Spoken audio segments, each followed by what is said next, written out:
Hello and welcome to Bo Beats, a channel about music production, synthesizers and a bit of cringy humor. So in today's video we are going to take a look at my cabin studio of 2017, because if you didn't know, every year I go to a cabin in the south of Sweden and I bring some gear with me just to be able to explore it some more, to make music in a different place, and I do feel that it impacts my creativity a lot. So what did I bring this year? Well, since my Bass Station 2 hadn't gotten much love in my studio, I brought it with me to really get into it and learn it, and I did just that. I also brought my Sennheisers, the HD 598s, those are very comfortable, and of course a lot of power chargers for the phones and cameras, a lot of cables, because who doesn't love cable mess, some batteries, because batteries are important, and the Colibri stand from Crema Cafe, super lightweight, super easy to use. Also some light reading. The mic of choice is the iRig Mic HD from IQ Multimedia. I got a review on it here on the channel. It's a very versatile mic. I also brought the Digitac and a sound card, the Audio Fuse from Arturia. It's kind of compact and it has all the ins and outs that I need while on the go, and the USB hub on it is really useful when I'm in my cabin and I'm using my MacBook Pro from 2016, because it doesn't have that many normal USB ports, so I don't have to have all those dongles with me, so it's very practical.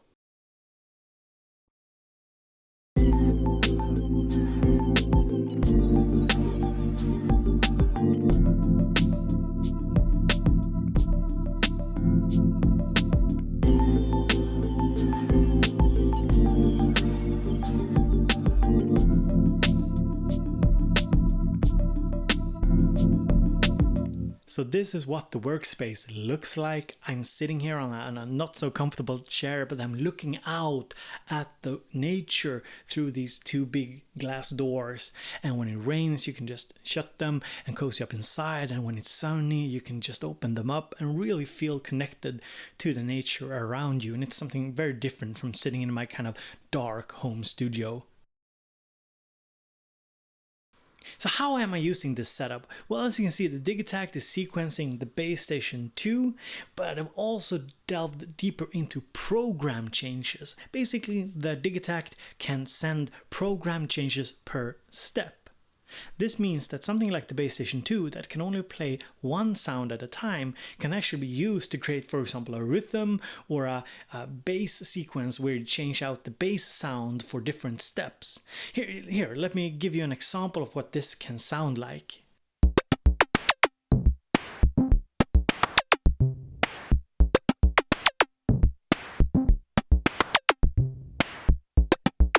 And when I have a sequence I'm happy with, I just record it as a mono audio file into the Digitac, and I start to mess it up. And here's just an example of how crazy you can get.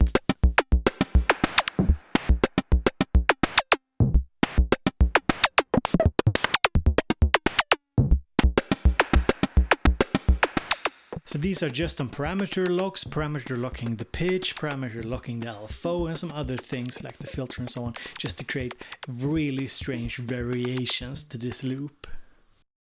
And here, let me give you another example of a loop that's playing from the Digitac into the Bass Station 2 parameter locking program changes.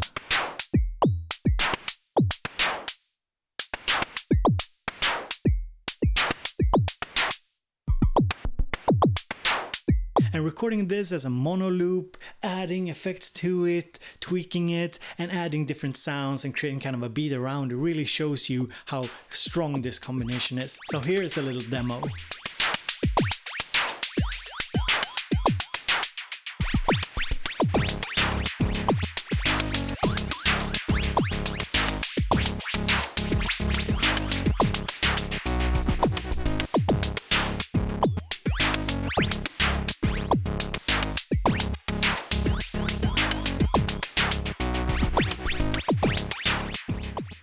So for me, summer is a great time to learn new things. So I started to learn the Bass Station 2 more and its interactions with the Digitact, the program changes per step, a lot of fun.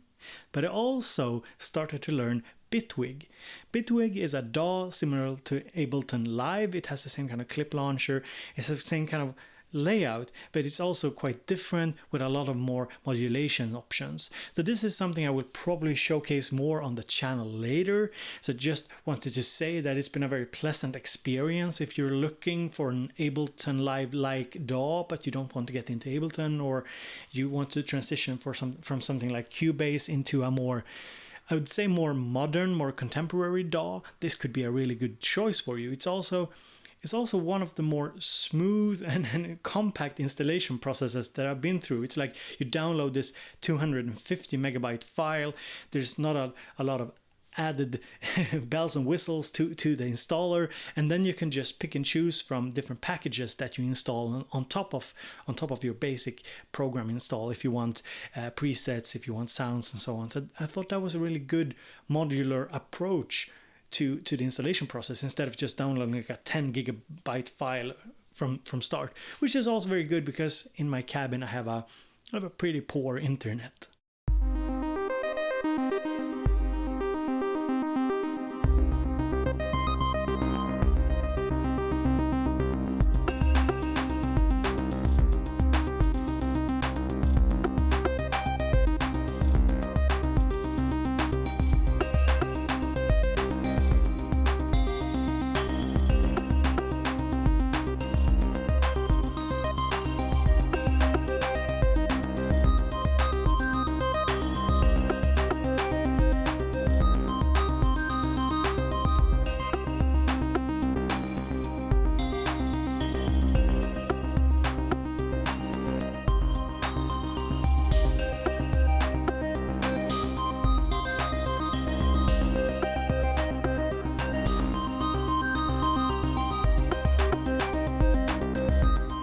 So when you're seeing this, I'm back at home in my studio, and I have a ton of more videos planned for you guys, and I hope you enjoyed this little cabin series. I think I have 1 or 2 more videos in this series, some jamming videos and so on, and I got a couple of more creativity oriented or psychology oriented videos that is, coming out later in the summer.